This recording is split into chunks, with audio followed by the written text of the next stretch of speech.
Alam mo ba, hindi mo kailangang sumali sa lahat ng laro.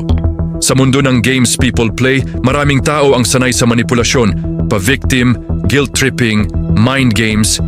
Pero ang totoo, may kapangyarihan kang tumigil. Games People Play, Episode 19. Paano itigil ang laro? Una, kilalanin ang laro.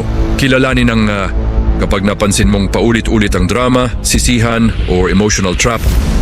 Hindi na yan aksidente, laro na yan. Pangalawa, huwag pumatol. Hindi lahat ng laban kailangan mong sagutin. Minsan, ang pinakamalakas mong galaw ay ang manahimik at lumayo. Pangatlo, magtakda ng boundaries. Sabihin mo, ayoko ng ganitong usapan. Hindi ka bastos, pinapahalagahan mo lang ang sarili mo. Pang-apat, maging diretso at totoo. Imbes na makipaglaro, magsabi ka ng totoo. Walang paligoy-ligoy, walang drama. At panghuli, piliin ang kapayapaan kaysa panalo. Dahil sa mga larong ito, kahit manalo ka, talo ka pa rin sa stress at pagod. Tandaan mo, hindi mo kontrol ang kilos ng iba. Pero kontrol mo kung sasali ka o hindi. Ang tunay na panalo, yung marunong tumigil.